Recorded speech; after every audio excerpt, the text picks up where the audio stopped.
Halo teman-teman, Assalamualaikum warahmatullahi wabarakatuh.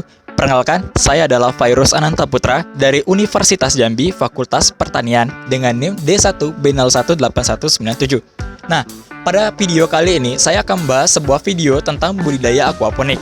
Nah, jadi teman-teman, penerapan budidaya aquaponik di Indonesia itu merupakan salah satu teknologi pertanian yang masih tergolong baru di Indonesia.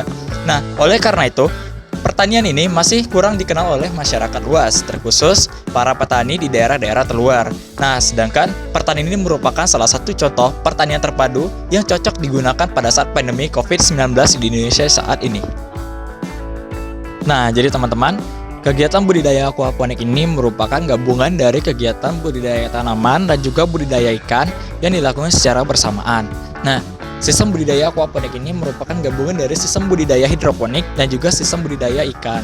Nah, untuk melakukan kegiatan budidaya aquaponik ini, kita juga harus memiliki berbagai pengetahuan, yaitu pengetahuan di bidang hidroponik dan juga kegiatan budidaya ikan.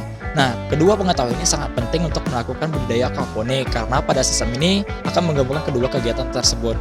Nah, dan juga untuk melakukan kegiatan aquaponik ini, kita akan mengeluarkan modal yang cukup besar, terutama untuk membeli peralatannya, yaitu seperti pipa paralon dan juga pompa air. Nah, tapi jangan khawatir teman-teman, karena dengan modal yang cukup besar itu, kita dapat menggunakan alat ini dalam jangka waktu yang cukup lama, yaitu sekitar 10 tahun, dan juga cocok digunakan di daerah-daerah yang sempit seperti di halaman rumah pada saat kondisi pandemi COVID-19 pada saat ini.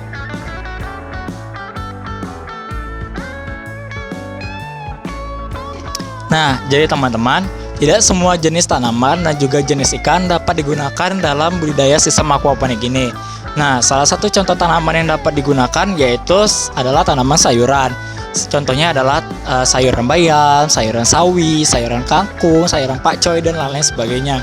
Nah, contoh ikan yang dapat digunakan pada sistem ini yaitu ikan-ikan yang dapat dibudidaya, seperti ikan nila, ikan lele, ikan gurame, dan ikan-ikan lainnya yang dapat dibudidaya. Nah, sebagaimana sistem hidroponik, sistem aquaponik ini juga memiliki dua sistem, yaitu sistem DFT dan juga sistem MFT. Pada sistem DFT ini merupakan sistem yang dilakukan dengan membuat air itu tergenang pada media, sedangkan pada sistem MFT ini air itu akan mengalir dan tidak tergenang dalam media.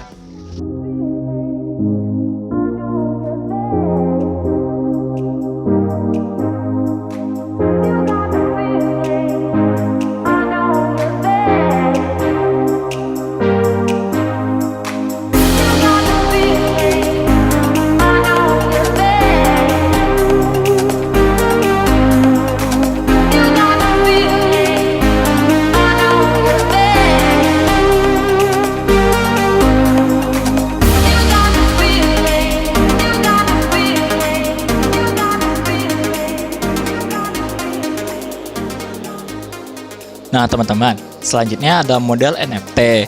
Model NFT biasanya digunakan untuk keperluan komersil.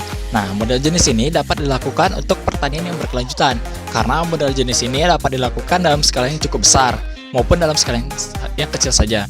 Nah, model jenis ini cenderung lebih mahal, karena menggunakan berbagai alat seperti pompa air, serta paralon. Nah, pada sistem ini ketersediaan hara didapat dari air hasil budidaya ikan. Nah, tanaman itu berperan sebagai biofilter untuk menyerap nitrat, amonia, fosfor, dan nitrit yang berbahaya bagi ikan, yang biasanya dihasilkan dari pakan-pakan ikan.